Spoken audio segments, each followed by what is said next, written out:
Pour la troisième capsule de la série de points flash sur l'algorithmique et les bases de la programmation avec Python, voici une rapide présentation de l'utilisation d'une boucle bornée avec Python. Allez, n'attendons plus, c'est parti pour ce troisième point flash.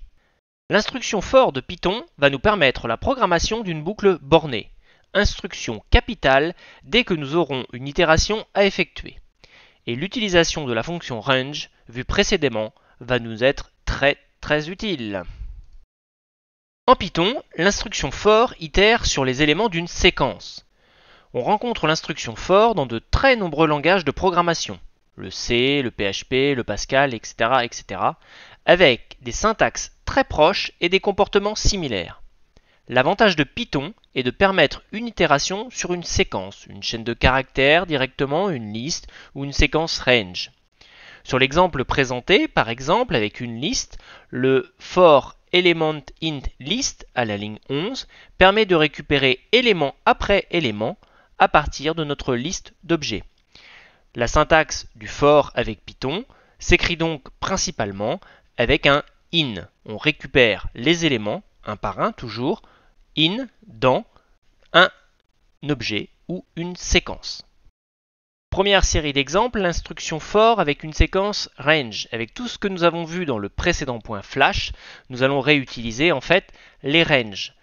Premier exemple, donc le for i in range de 10 nous permet en fait ici très simplement d'afficher les 10 premiers éléments, donc en partant de 0 jusqu'à 9, la boucle for prend tous les éléments du range. Le range, lorsqu'il n'a qu'un paramètre, ce paramètre correspond donc à la fin, et la fin est toujours non incluse, donc le 10 ne sera pas affiché.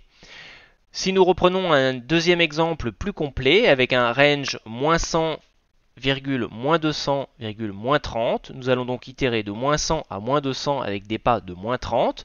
Donc nous allons régresser à partir de 100 jusqu'à -190. On fait -100, -130, -160 et -190. Les éléments sont pris les uns derrière les autres dans la séquence range.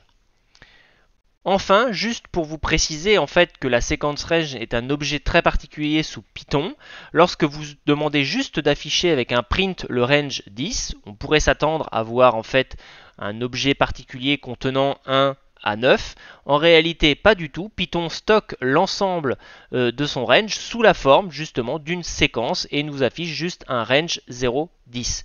Ce qui permet en fait de gagner énormément de place en mémoire. Imaginez un range de 1000, et bien en fait il n'est juste stocké comme un range et non pas comme tous les éléments de 0 à 999. Deuxième série d'exemples, l'instruction for avec une liste. Donc nous avons déjà vu précédemment les listes. Alors une liste très simple en fait contenant des entiers. Le for élément in list nous permettra d'afficher en fait tous les éléments de notre liste, donc le 1, 2, 3, 4, 5. Et nous retournerons donc en affichage de console ces différents éléments. Nous avons juste positionné les étoiles pour voir les espaces entre les éléments de notre liste et avoir l'ensemble sur une seule ligne. Deuxième exemple, cette fois-ci une liste en Python peut correspondre à des types différents. Si nous avons un type entier, un type booléen et une chaîne de caractères, un string, eh bien vous obtenez un for élément in list toujours à la ligne 28. Cette fois-ci, l'ensemble sera affiché exactement comme il était dans la liste, l'ensemble étant séparé toujours ici par des étoiles. Nous l'avons forcé avec le paramètre end du print. Dernière série d'exemples, l'instruction for avec une chaîne de caractères. La chaîne de caractères en fait en Python est un ensemble de morceaux contenant des caractères. Donc si vous prenez en fait votre chaîne de caractères et que vous la définissez par la ligne 14 avec le signe égal d'affectation, vous avez à la ligne 15 le for C in chaîne. Python reconnaît que nous avons un type string et va extraire un par un les caractères de la chaîne, ce qui nous permet de récupérer l'ensemble des caractères, y compris l'espace bien sûr en quatrième caractère, et vous voyez dans votre console s'afficher le résultat avec la séparation entre chaque caractère. Il était possible de récupérer la même chose en utilisant également un range et la fonction len de chaîne qui correspond à la longueur de notre chaîne. Comme le range en fait n'utilise pas la position finale de fin Dans l'affichage, lorsque vous faites un range de len de chaîne, vous obtenez en fait 0 jusqu'au caractère final de nombre de caractères de votre chaîne non inclus. Donc ça vous permet de les afficher entièrement, puisque je vous rappelle qu'une chaîne de caractères, en fait, les indices de ces caractères sont de 0 finalement à len de chaîne moins 1 pour le dernier.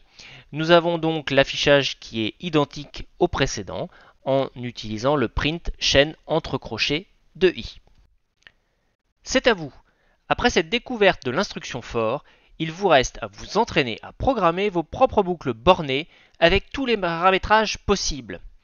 Nous allons maintenant, dans l'épisode suivant de Point Flash, découvrir en détail le deuxième type de boucle, les boucles non bornées, avec l'utilisation de l'instruction while. C'est à suivre.